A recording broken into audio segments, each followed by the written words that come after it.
Hi, my name is Darren Pollock. I am the professor of LD515, Presbyterian Polity and History.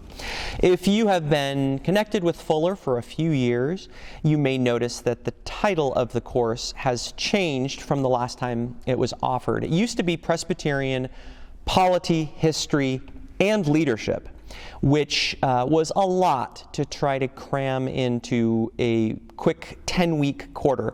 And so the last couple times that I taught the class, it felt really rushed going through our polity and our history, and I had to cut back on some of the reading that I wanted to assign for that so that we could have extra leadership reading, and petitioned for the change.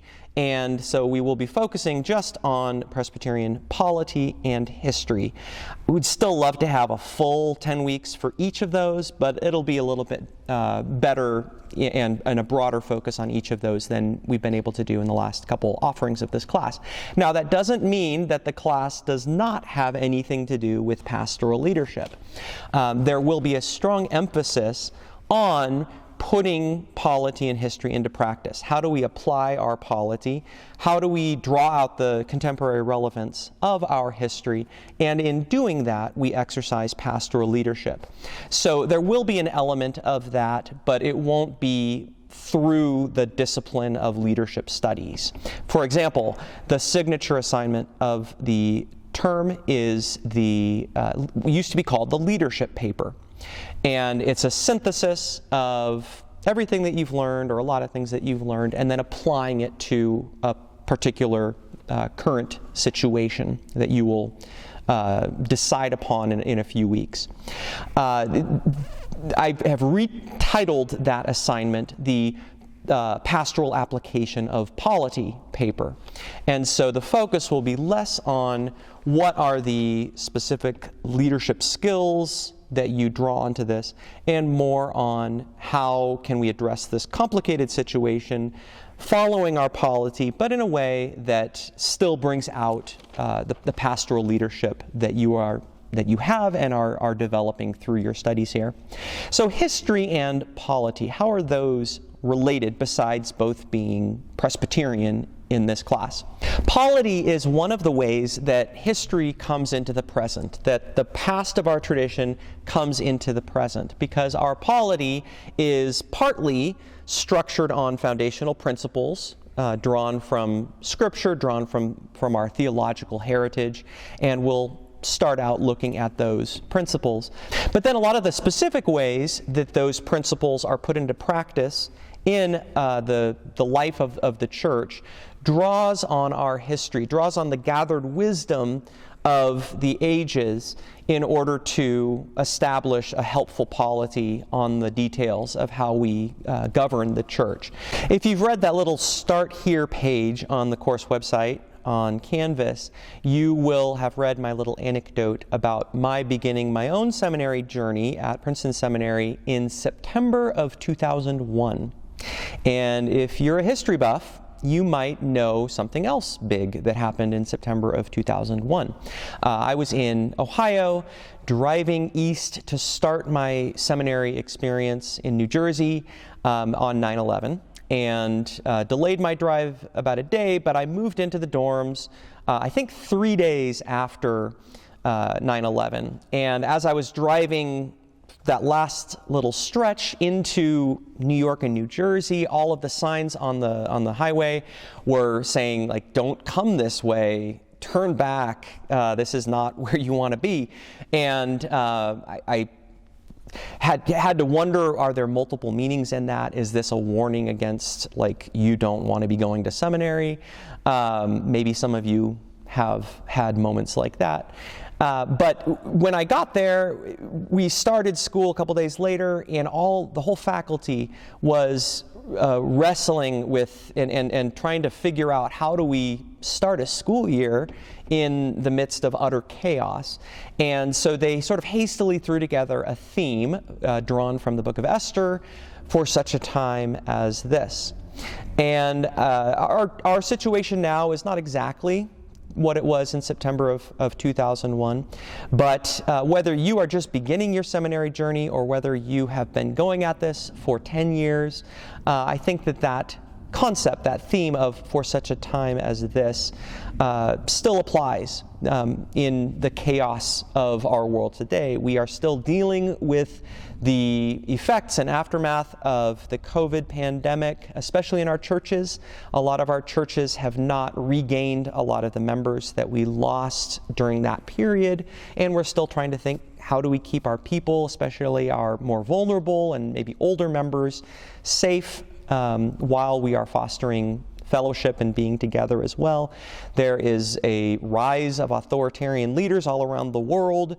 Our own country has some of the deepest divisions I think we've had since the Civil War.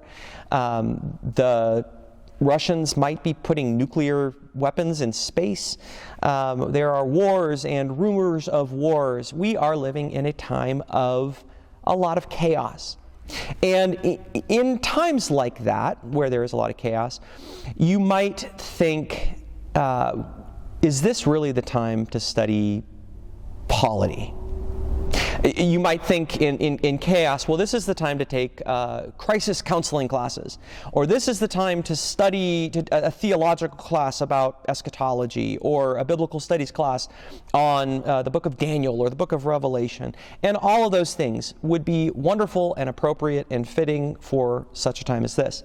But I would argue that this is a very appropriate time to be studying polity in the midst of chaos, because polity is all about finding order in the midst of chaos, and to whatever degree possible, bringing order to that chaos. And order is something that's very important to our tradition, just as it was important to the Apostle Paul.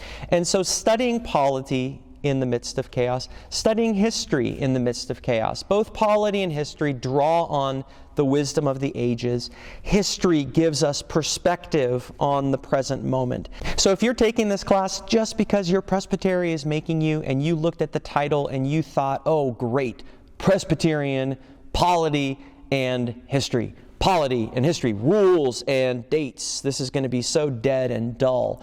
I want for us to try to think about it instead as drawing on the wisdom of the ages as it is comes to us through our history and is reflected in our polity, looking at the present chaos with the perspective of a larger history, and doing whatever we can to find and bring order to the chaos that is part of our world and that is part of being in ministry. So the basic structure of the class, and I'll go into a little bit more detail about our particular progression through these 10 weeks in the overview of the syllabus video, but this is to give you the big overview, the bird's eye view of the topics in the class. We're going to move from polity to history and back to polity. So we'll start with 3 weeks on the foundational principles of our polity, and that'll be drawing largely from the F section of the Book of Order on foundational principles. Presbyterians are big on foundational items and principles and what those bedrock things are that provide the structure, the order for the rest of what we do. From there, we'll move on to 4 weeks on history, and that used to be 3 weeks. I'm able to expand it to 4 because of the new structure of the class, and so we'll spend that time looking at all of the beginnings of the Presbyterians in America and all of our tensions and debates and struggles and our breakups and getting back together. There's a lot of that. Presbyterian history is kind of like a Taylor Swift album, a lot of breaking up and getting back together. And then for the last 3 weeks, 8, 9, and 10, we will return to polity, looking at some of the more particular aspects of councils and session and how we put into practice those foundational principles. And this structure will allow us to look at some of those foundational principles of our polity and see how they have been shaped and the particular forms that they have taken in going through the gauntlet of our history, leading up to the particular application of our polity in specific ways today. This structure will also create some overlap of topics, so we will have certain topics that we'll meet with at various points throughout the quarter. That is by design, partly for a review, so that we don't leave these important foundational principles in the past and then forget about them as we journey through the quarter. But it's also to show how we can look at these different themes from different angles.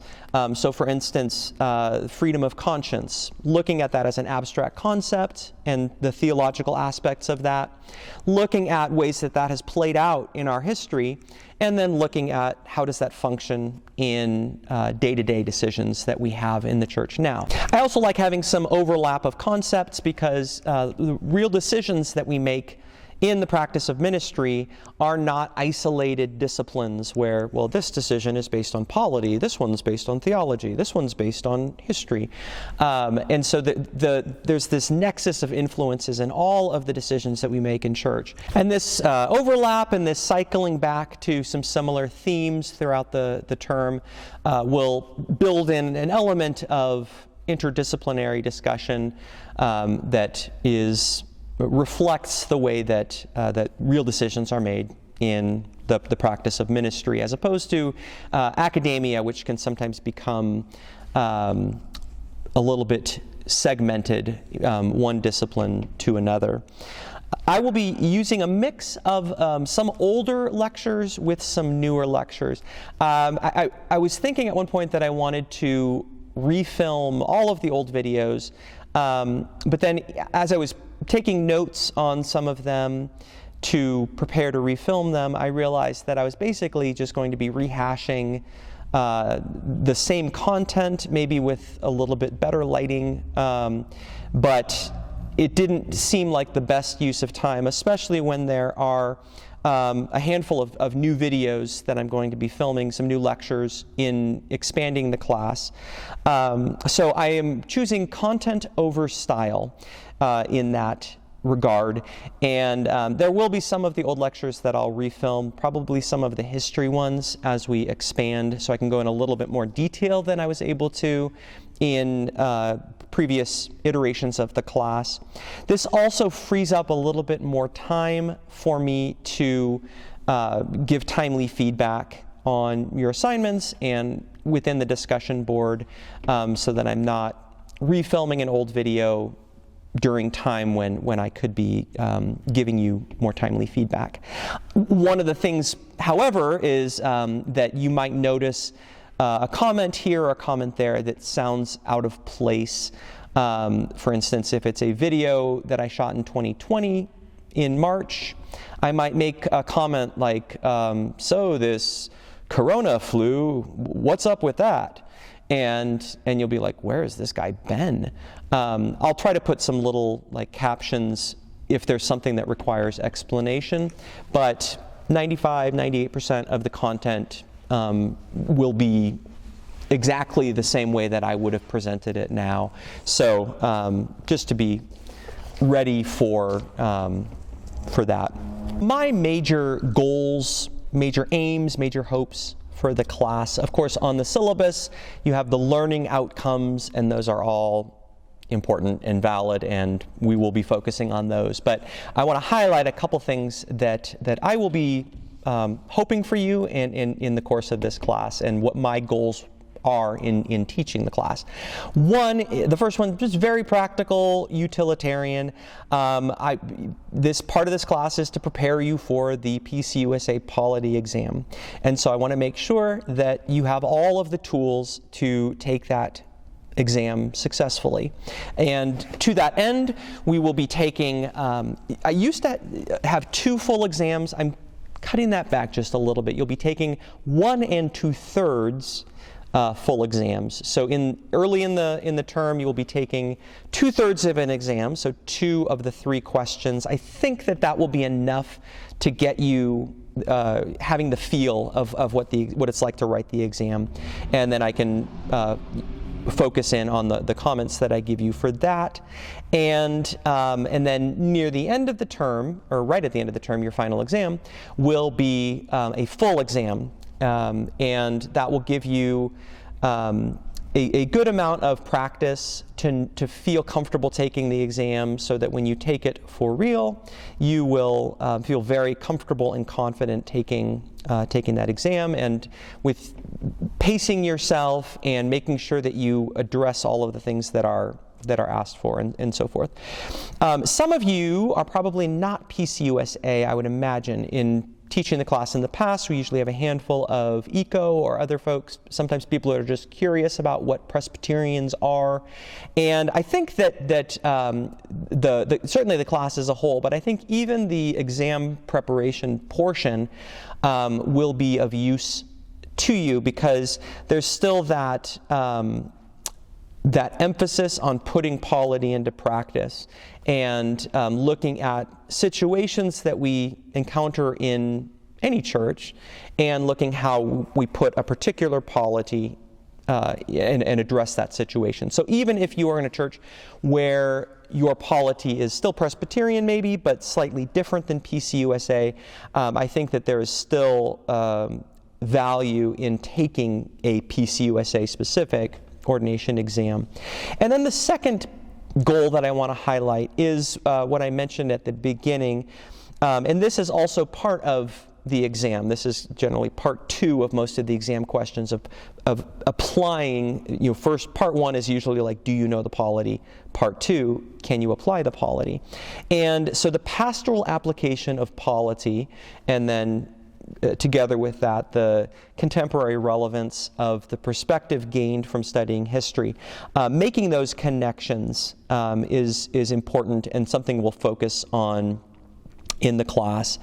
There is a problem if we are technically correct, but not being correct in a loving and pastoral way. On an ordination exam, for example, if there's a question about choosing hymns, choosing the music for the church, you could write something saying, well, I am the pastor and the Book of Order gives me the right to choose the hymns, and if you don't like it, then you can just shut up. Polity-wise, you are correct. That's what the Book of Order says. You will not pass that exam with that answer because you are not applying that in a pastoral way. I'm in the middle at my church of preaching on the book of Job, and this is a theme that we find with the Friends of Job. When you look at the things that they say, theologically, they're more sound than not. Where they tend to slip up is they're not being good friends to Job. The way that they communicate some of these really true statements, and the way that they apply them to Job's situation is not always true or accurate or what he really needs in that moment. So it's one thing to be technically correct, and it's another thing to be pastorally correct as well. And we'll consider also, how do we communicate our polity and our polity-based decisions to the congregation. I've been in a number of situations where there has been actually a really good, wise, theologically and polity-sound decision made in a church, but because of the lack of communication in how that decision was communicated to the people, there have been problems that have come up. So a good decision that is not communicated well or pastorally implemented can be just as problematic as a bad, unsound, unwise decision. And then the last thing that I want to close this part 1 of the introduction with, before we head across the church campus to my office for part 2 of the introduction to your professor, is a reminder that your pastoral leadership in the church is only as strong as how you are being led by Christ. And we see that at the polity level as well. We will talk a little bit about representative democracy as being something of an analog from civil government for Presbyterian government. The difference being that in a representative democracy, you're trying to represent the will of the people. In Presbyterian polity, we are trying to discern and represent the will of God. When a session or a presbytery or other council of the church is seeking to guide and lead the church, the goal is not to impress their own will upon the church. It is not to discern the will of the people. It is to be led by God in that process. And similarly, in your own pastoral leadership, you are not leading out of your own leadership abilities ultimately, or your own love for the people, care for the flock. You are leading out of your being led by Christ. You are reflecting that to the people. You can consider the Pharisees, at least as the limited picture that we have of the Pharisees through the accounts in Scripture, in the New Testament, as the leaders that were not being led well. Jesus refers to them as the blind leading the blind. If we're not being led by Christ at the individual and corporate level, we will be like the blind leading the blind. And the Pharisees would have done really well on the polity exam, especially that first part in knowing the polity. They would have had the book of order memorized. I'm not sure that they would have been very good at the pastoral application, the faithful application of that polity. They were good at the whats of the rules and the polity, but sometimes overlooked the why and the how. So as we learn all of these different whats of our polity, all of the particular guidelines and rules and regulations, we're going to hold on to also the why.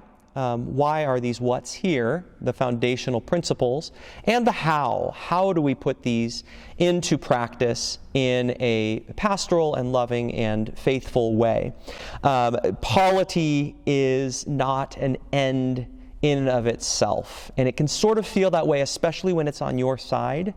Polity is a tool for ministry, a tool for being faithful to the calling that God has given to us, and a tool for helping us to bring order to the chaotic situations that we will find ourselves in. And so, to use one last scriptural image, one of the goals of this class, I want you to be as shrewd as the Pharisees with regard to the whats of our polity, but as innocent as doves when it comes to the pastoral application, the whys and the hows of our polity. Look forward to this class with you guys. This will be a lot of fun together. And part 2 will be where I give you a little bit of information about myself.